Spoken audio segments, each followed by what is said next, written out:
Hare Krishna, my friends. Welcome to Bhaktiville. This is Dasi Lane. We are re-recording one of our readings because we had some technical difficulties. This is a reading that we did on July 16th.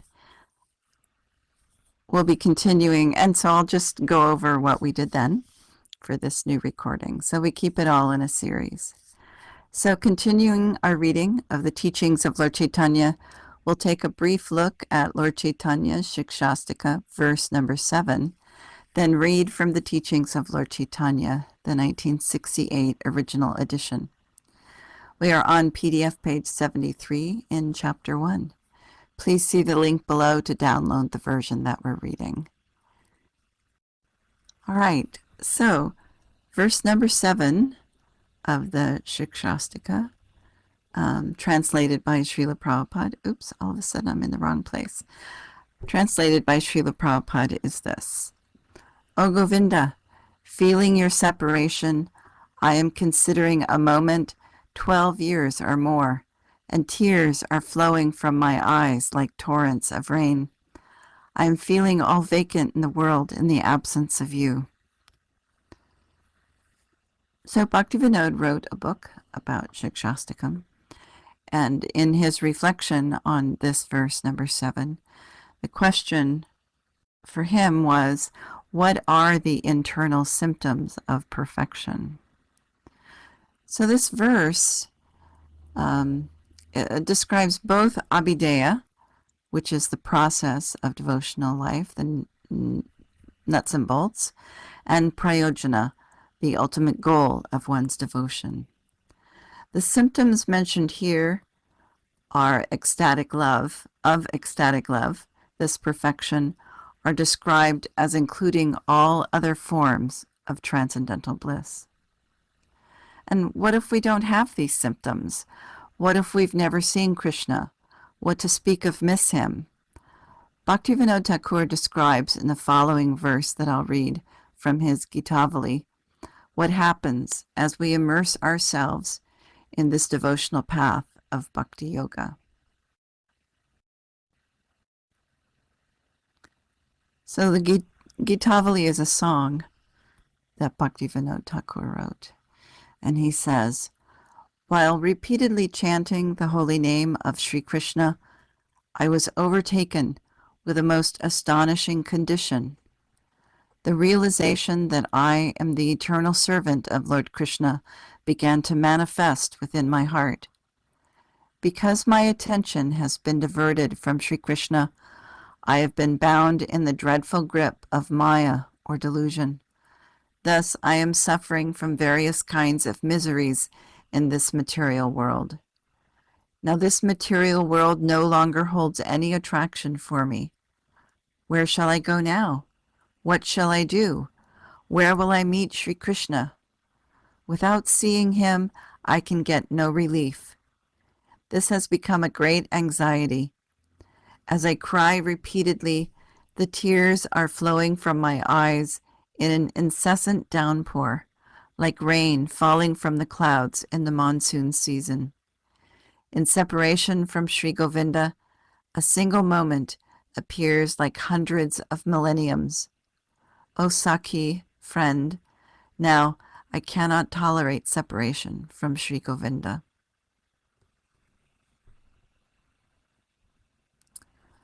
So let me just read the verse one more time. O Govinda, feeling your separation, I am considering a moment, 12 years or more, and tears are flowing from my eyes like torrents of rain. I am feeling all vacant in the world in the absence of you.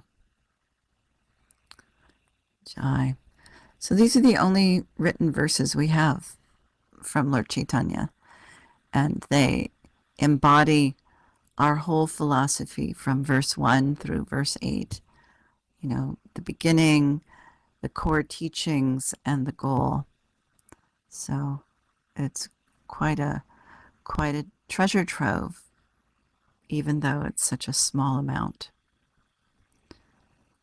All right, on to our reading, Teachings of Lord Caitanya. We're on page 73 of the PDF. And the subject that Srila Prabhupada is summarizing for us here, he was just talking about friendship and paternal affection, and that in conjugal love, such awe and veneration, which is there in friendship and paternal affection, is reduced in Madhurya Rati. But he goes on to talk about Arjuna, so I'll start there, the first full paragraph. This is stated in the Bhagavad Gita that Arjuna prayed, "My dear Krishna, I have sometimes insulted you, calling you my dear friend Krishna, without knowing the greatness of your inconceivable power. Therefore, please forgive me, because I was mad to address you like a common friend or a common man." Similarly, when Lord Krishna was playing jokes on Rukmini, she thought Krishna might leave her, and therefore she was very much afraid and became perturbed. At that time, Rukmini was fanning Krishna, and as soon as she was afraid that Krishna would leave, the fan fell down from her hand, and the hairs on her head became scattered. As a plantain tree falls by a blast of windy air, so she became almost unconscious and fell down.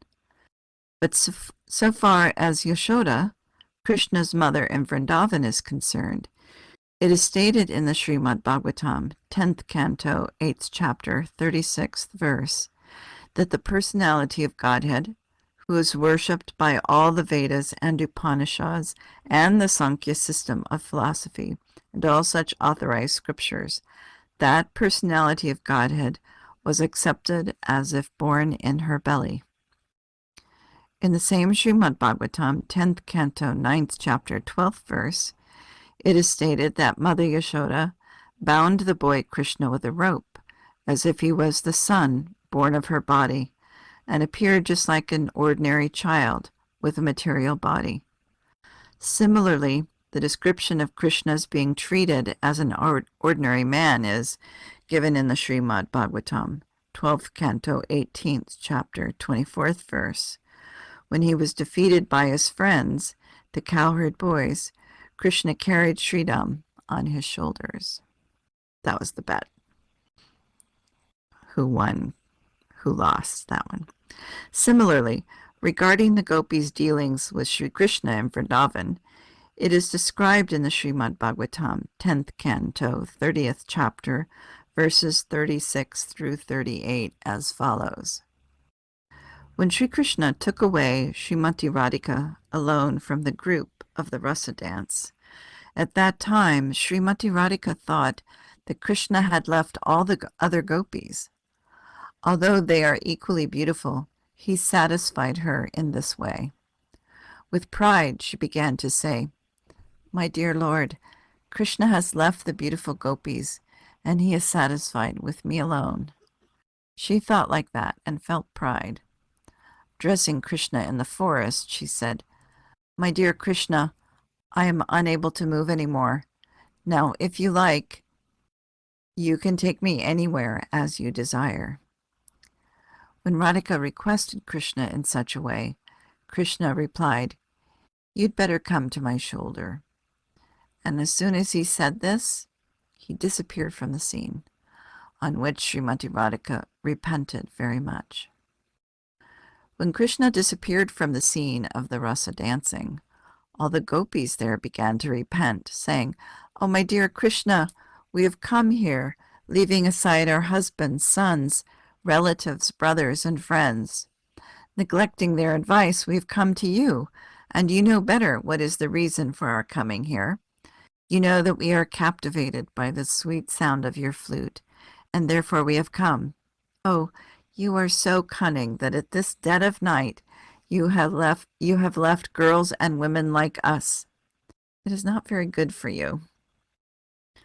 The word sama means controlling the mind from being diverted in various ways and fixing it up in the Supreme Personality of Godhead. And one who is so fixed up in the Supreme Personality of Godhead is situated on the sama platform. On that platform, the devotee understands that Krishna is the basic principle of everything that will be within our experience. The same thing is explained in the Bhagavad Gita. After many, many births in the cultivation of knowledge, one surrenders unto Vasudeva because he can understand that Krishna is present in everything, that he is distributed all over the cosmic manifestation.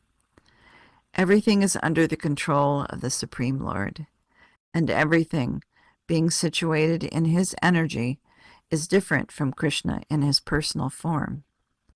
The same thing is explained in the Bhakti Rasamrita Sindhu, in which it is said that when intelligence is fixed on Krishna, that is called the quality of Sama.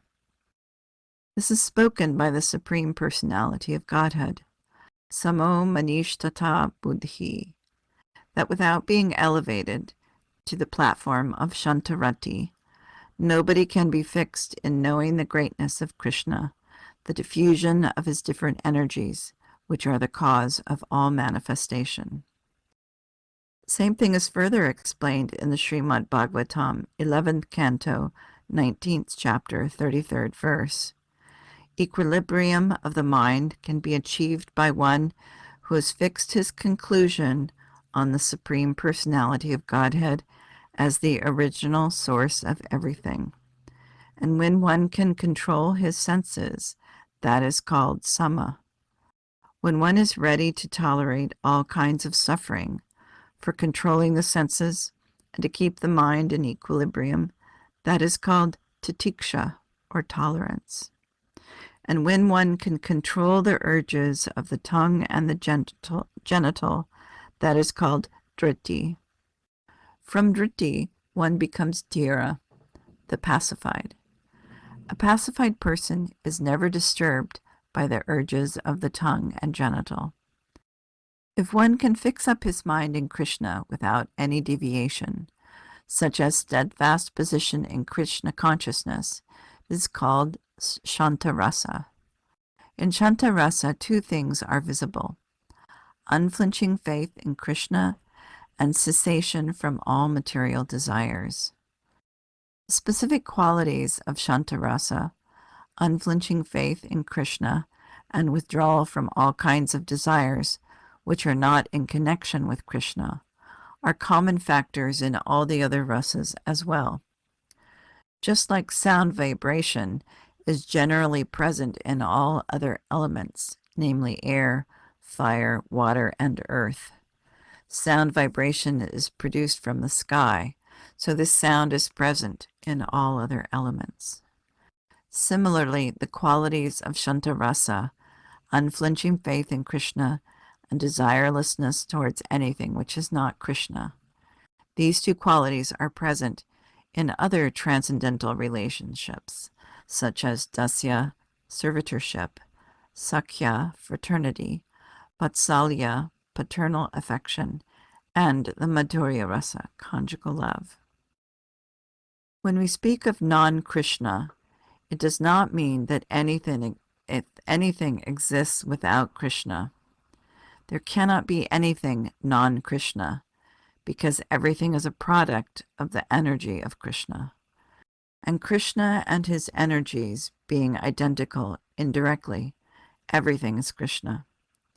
As an example, consciousness is common to every living entity, but consciousness, when it is purely centered on Krishna, when it is called Krishna consciousness, is pure. And consciousness, when it is other than Krishna consciousness, or consciousness directed at sense gratification, it is called non-Krishna. So in the polluted state, the conception of non-Krishna comes. But in the pure state, there is nothing but Krishna consciousness. The active interest in Krishna, that Krishna is mine, or I am Krishna's, and therefore my business is to satisfy the senses of Krishna, is a higher status than the Shantarasa. Similarly, to understand the greatness of Krishna is to achieve that status of Shantarasa, in which the worshipable object is the impersonal Brahman or Paramatman. This activity of worship of the impersonal Brahman and the Paramatman is the field of activities in empiric philosophical speculation and mystic yoga practice. But when one develops still further in Krishna consciousness or spiritual understanding, one appreciates that the Paramatman, the Supersoul, is the eternal worshipable object, and he surrenders unto him. Bohunam janmanam mate, after many, many births. After many births, many births, in worship of the Brahman and Paramatman, when one surrenders unto Vasudeva Paramatman as the Supreme Master, and accepts oneself as eternally the servant of Vasudeva, he becomes a great transcendental realized soul. And at that time, on account of thick and thin relationship with the Supreme Absolute Truth, one begins to render some sort of transcendental loving service unto the Supreme Personality of Godhead. And therefore, the status of Shanta Rasa, neutrality, transforms into servitorship. It is then called Dasya Rasa. In the Dasya Rasa status, the conception of the Supreme Lord is exhibited in the greatest quantity of awe and veneration. The greatness of the Supreme Lord is appreciated in Dasya Rasa also. It is marked here that in the status of Shanta Rasa, there is no spiritual activity of service, but in the status of Dasya Rasa, that service begins. Therefore, in the Dasya Rasa, two qualities are there. This means the quality of the Shanta Rasa and the consciousness of the transcendental taste of fraternity. The existence of the transcendental qualities of Shanta Rasa and Dasya Rasa is certainly there, but beyond that, there is another quality, confidential attachment, which is pure transcendental love. This confidence in the Supreme Personality is technically known as Vishrambha. In that status of Vishrambha, fraternity, there is no sense of awe or veneration, toward the Supreme Personality of Godhead.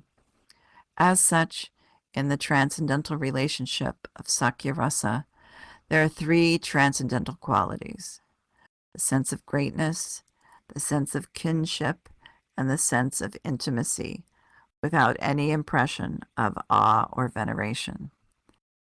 Therefore, in the relationship of fraternity, one transcendental quality is further increased. Similarly, in the status of paternal affection, there are four qualities. Above the three qualities already mentioned, there is another sense of the devotee, that the Supreme Lord is dependent on the mercy of the devotee. As parent of the Supreme Personality of Godhead, the devotee also sometimes chastises the Supreme Personality of Godhead and considers him as maintained by such devotee. This transcendental sense of being the maintainer of the Supreme Maintainer is very much pleasing both to the devotee and the Supreme Personality of Godhead. The Lord instructed Srila Rupa Goswami to write the transcendental literature named Bhakti Rasamrita Sindhu, the Science of Devotional Service, indicating therein the substance of the five transcendental relationships. It is explained there how the transcendental quality of Shantarasa, in the shape of unflinching faith in Krishna, is further developed to the form of Dasya Rasa, with the spirit of service, and then to Sakya Rasa, for undeterred fraternity, and can be still more developed in the transcendental flavor of paternal love, with the sense of maintaining the Lord. All culminates in the highest platform of conjugal love, wherein all the different transcendental relationships exist simultaneously. All right, Chapter 2. Sanatan Goswami. I offer my respectful obeisances unto Lord Caitanya Mahaprabhu, by whose mercy Even a person in the lowest status of life can find direction in transcendental devotional service to the Lord. After Lord Caitanya Mahaprabhu accepted the renounced order of life, sannyas, he traveled all over India. During this period, he went to Maldaha, a district in Bengal, and in that portion of the land there was a village by the name of Ramkin. Two government ministers of the Nawab Hussain Shah's regime lived there, namely Dabir Khas and Shakar Malik, later renamed Sanatan Goswami and Rupa Goswami. They had a chance to meet Lord Caitanya, and meeting him, they decided that they would retire from the government service and join his Sankirtan movement. The two brothers at once took steps to leave their material engagements and appointed two learned Brahmins to perform certain Vedic religious rituals in order to achieve complete freedom for the devotional service of Krishna. These preliminary activities are known as Purascharya. The ritual function of this process is that 3 times a day one has to worship and offer respects to one's forefathers, offer oblation to the fire, and respectfully offer foodstuffs to a learned Brahmin. 5 items: the time, the worship, the offering of respect, the offering of oblation into the fire, and the offering of foodstuffs to a Brahmin, comprise Purascharya. In the Hari Bhaktivilas, the directional authoritative book, these rituals are mentioned. After performance of these religious rituals, the younger brother, Shakir Malik, Rupa Goswami, returned to his home with an immense amount of money, which he had acquired during his government service. The silver and gold coins he brought back filled a large boat. After arriving home, he divided the accumulated wealth first into 2 and distributed 1 part to the Brahmins and Vaishnavas.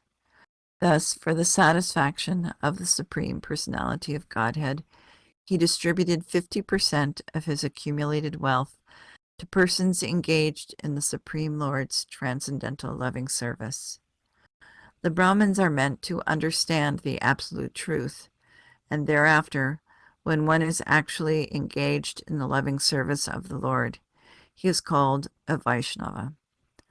Both the Brahmins and the Vaishnavas are supposed to be fully engaged in transcendental service, and Rupa Goswami, considering their important transcendental position, gave them 50% of his wealth.